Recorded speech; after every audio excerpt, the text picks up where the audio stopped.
حضور نے اپنے زمانے سے لے کر قیامت تک 5 ادوار ذکر کر دیے، ہماری پوری تاریخ اس میں ہے۔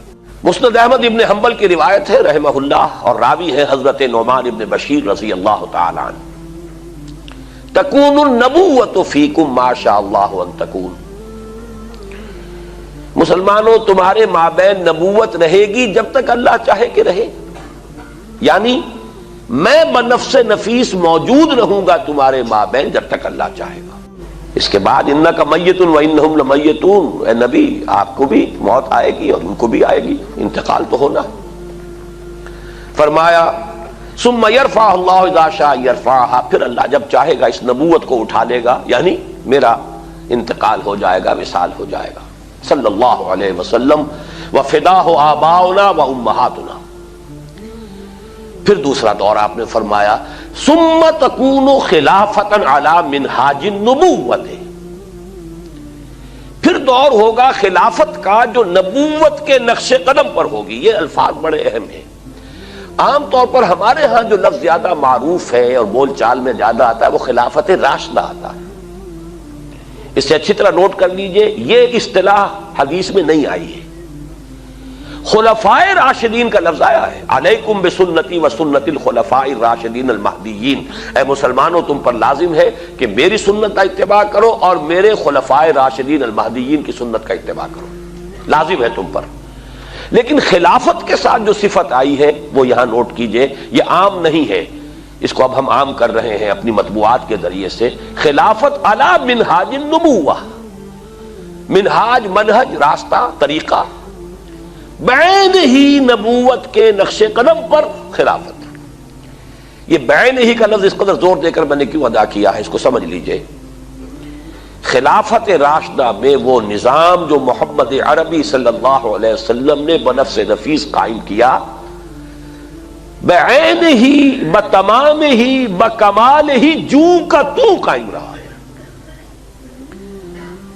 اس میں میں ایک مثال آپ کو دے دیتا ہوں کہ جب حضرت ابو بکر رضی اللہ تعالیٰ عنہ کے عہد خلافت میں مانعین زکوٰۃ کا فتنہ اٹھا، حضرت عمر جیسے شخص نے بھی رضی اللہ تعالیٰ عنہ مصلحت اندیشی کا مشورہ دیا کہ حالات کو دیکھیے، 2 محاذ پہلے کھلے ہوئے ہیں، آپ نے جیش اسامہ بھی بھیج دیا، اس لیے کہ حضور نے تیار کیا تھا۔ حضرت ابو بکر نے فرمایا کیسے ممکن ہے جو جیش اور جس کا عالم دیا ہو حضور نے اپنے دست مبارک سے، میں اسے روک دوں؟ پھر جو جھوٹی نبوتوں کے دعوے دار کھڑے ہو گئے ان سے تو ہمیں لڑنا ہی ہے، ہر صورت لڑنا ہے، ان کا کفر تو بالکل واضح ہے، ازر من الشمس ہے۔ تو 2 محاذ کھلے ہوئے ہیں، مسلمانوں کے دل زخمی ہیں، مورال جو ہے پست ہے حضور کے انتقال کی وجہ سے۔ اب تیسرا محاذ نہ کھولیے، رعایت کیجئے، انہوں نے اسلام کا انکار نہیں کیا، کسی جھوٹی نبوت کا اقرار نہیں کیا، نماز کو بھی مان رہے ہیں، زکوٰۃ میں بھی یہ نہیں کہہ رہے کہ زکوٰۃ نہیں دیں گے، صرف یہ کہہ رہے ہیں کہ ہم حکومت کو نہیں دیں گے، اپنے طور پر دیں گے، خرچ کریں گے۔ تو ذرا لینینسی برتیے، مصلحت کو دیکھیے، تیسرا محاذ نہ کھولیے۔ اس پر جو حضرت عمر رضی اللہ تعالیٰ عنہ کا ریئیکشن تھا، ایک تو ڈانٹ پلائی حضرت عمر کو، اور یہ مقام ہے ابو بکر کا کہ عمر کو ڈانٹ پلا سکتے تھے، صرف وہی پلا سکتے تھے صحابہ میں، اور کسی کا یہ مقام نہیں۔ اے عمر تم جاہلیت میں تو بڑے سخت تھے، کیا ہو گیا تمہیں؟ اسلام میں اتنے نرم ہو گئے، اتنی کمزوری کا مظاہرہ کر رہے ہو۔ دوسری بات فرمائی، اور یہ ہے اصل جس کے لیے میں عرض کر رہا ہوں، ایبدل الدین وانا حی، کیا دین میں ترمیم کی جائے گی جبکہ میں ابھی زندہ ہوں؟ میرے جیتے جی دین میں ترمیم نہیں ہو سکتی۔ کس حد تک کہا ہے کہ خدا کی قسم حضور کے زمانے میں اگر یہ زکوٰۃ کے اونٹوں کے ساتھ ان کو باندھنے کی رسیاں بھی دیتے تھے، اگر یہ کہیں گے کہ اونٹ لے جاؤ رسی نہیں دیں گے تب بھی میں جنگ کروں گا۔ تو حضرت ابو بکر کی آپ دیکھیے فصاحت اور بلاغت کی بھی انتہا ہے، اس سے زیادہ تاکید کا کوئی اسلوب ہو نہیں سکتا تھا کہ اگر صرف رسی دینے سے انکار کریں گے، اب آپ بتائیے کہاں اونٹ کی قیمت، کہاں اس رسی کی قیمت؟ اتنی ترمیم بھی مجھے گوارا نہیں ہے، اور خدا کی قسم اگر کوئی اور میرے ساتھ نہیں چاہے گا میں تنہ تنہا جاؤں گا اور جنگ کروں گا۔ بہرحال میں نے یہ وضاحت کی کس لیے کہ خلافت علی منہاج النبوہ، جو کا تو خلافت کا نظام ہے کہ جو قائم رہا، جسے ہم عرف عام میں خلافت راشدہ کہتے ہیں، حدیث کی اصطلاح میں خلافہ علی منہاج النبوہ، یہ نظام دوسرا تھا۔ حضور نے فرمایا یہ بھی رہے گا جب تک اللہ چاہے گا، پھر یہ بھی ختم ہو جائے گا۔ ثم یرفعہ اللہ اذا شاء یرفعہ، پھر اسے بھی اللہ اٹھا لے گا۔ اس کے بعد آیا تیسرا دور۔ حضور کے الفاظ کیا ہے؟ ثم تکون ملکا عاضا، پھر ایک دور آئے گا ملوکیت کا، اور اس کا وصف ہوگا کاٹ کھانے والی ملوکیت۔ عض یعض یوم یعض الظالم علی یدیہ، قیامت کے دن جو ہے ظالم اور کافر جو ہے اپنی مایوسی میں حسرت کے ساتھ اپنے ہاتھوں کو کاٹ رہے ہوں گے، ہائے ہماری شامت، ہم کس راستے پر چلتے رہے کہ آج اس انجام سے دو چار ہونا پڑا۔ تو عض یعض، کاٹنا، دانتوں سے کاٹنا، کٹکھنی ملوکیت کا دور آئے گا۔ فتکون ما شاء اللہ ان تکون، پھر وہ بھی رہے گی جب تک کہ اللہ چاہے گا کہ رہے۔ ثم یرفع اللہ اذا شاء یرفع، پھر اللہ تعالیٰ جب چاہے گا اسے بھی اٹھا لے گا۔ اس سے مراد کیا ہے؟ خلافت راشدہ یا خلافت علی منہاج النبوہ کے بعد جس نظام کو عرف عام میں خلافت کہا جاتا ہے، حدیث نبوی نے اسے ملوکیت سے تعبیر کیا۔ خلافت تو ایک معنی میں ہم اس کو کہہ سکتے ہیں، یہ بھی میں کل اس نقطے پہ مزید گفتگو کروں گا جب خلافت کی حقیقت، اس کے شرائط بیان کروں گا، اس لیے کہ کتاب و سنت کی ٹوٹل بالادستی وہاں موجود تھی۔ خلافت بنو امیہ میں بھی تھی، خلافت بنو عباس میں بھی تھی، خلافت عثمانیہ میں بھی رہی ہے، لیکن یہ ہے کہ وہ نظام جو ہے دولت کی تقسیم کا نظام بدل گیا، اور یہ در حقیقت ملوکیت یوں سمجھیے کہ دور بنو امیہ جو ہے 90 برس ہیں اس کے، یہ ٹرانزیشن کا ایک پیریڈ ہے، عبوری دور ہے۔ خلافت علی منہاج النبوہ سے ملوکیت تک پہنچتے پہنچتے ایک دن میں تو بات نہیں ہو گئی تھی نا۔ دور بنو امیہ جو ہے ٹرانزیٹری پیریڈ ہے، اصل ملوکیت جا کر جو جمی ہے وہ دور بنو عباس سے، جب محل بنے اور ٹھاٹ جمے، وہ دور در حقیقت، ورنہ اس سے پہلے عربی حضارت اور بدویت جو ہے دور بنو امیہ میں برقرار تھی، لیکن بہرحال ظالم حکومت تھی، اس میں تو کوئی شک نہیں۔ میں چند اس کے اشارے کر رہا ہوں۔ جو کچھ ہوا حسین ابن علی رضی اللہ تعالی عنہما کے ساتھ کربلا میں، اور یہ تو چونکہ ان کا ذکر جو ہے بہت زیادہ ہوتا ہے، ہر سال جو ہے خاص اہتمام سے ہوتا ہے، اس لیے بچہ بچہ واقف ہے۔ وہی کچھ ہوا حضرت عبداللہ ابن زبیر کے ساتھ مکہ مکرمہ میں، عین مکہ مکرمہ میں ذبح کیے گئے ہیں، حرمت حرم مکی کو بٹا لگا ہے۔ پھر واقعہ ہررا ہوا ہے، 3 دن تک مدینے کو لوٹ مار کیا گیا، اور مدینے کے اندر خواتین کی بے حرمتی ہوئی، واقعہ ہررا۔ حرم نبوی جو ہے اس کی بے حرمتی ہوئی۔ پھر حجاج ابن یوسف کے ہاتھوں سینکڑوں تابعی شہید کیے گئے۔ تو تاریخ کے حقائق ہیں، اور میرے لیے اس سے بھی کہیں زیادہ دردناک اور تاریخ کے اعتبار سے کہیں زیادہ فیصلہ کن ظلم جو تھا، محمد ابن قاسم کو بلا کر شہید کر دیا۔ وہ نوجوان، ٹین ایجر نوجوان جو آیا تھا، فاتح تھا، اور اتنا نیک، اتنا پارسا، ہندوؤں نے اپنے ذہن کے مطابق اسے اوتار کا درجہ دیا۔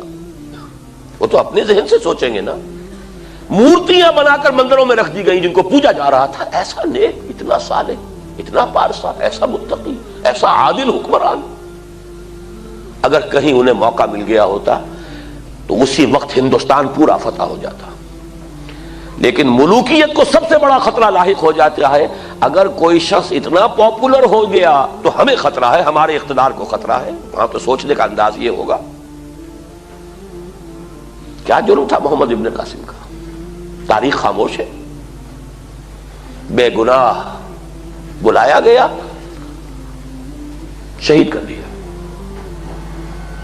یہی ہوا بعینہ ہی موسیٰ ابن نصیر کے ساتھ رحمت اللہ علیہ، جس نے کہ شمالی افریقہ کا اکثر و بیشتر حصہ فتح کیا تھا، اور اس کے ایک ادنا کمانڈر تھے طارق ابن زیاد، طارق جو بر کنارہ اندلس سفینہ سوخت، جس نے پورا جو ہے آئیبیرین پیننسولا فتح کیا ہے۔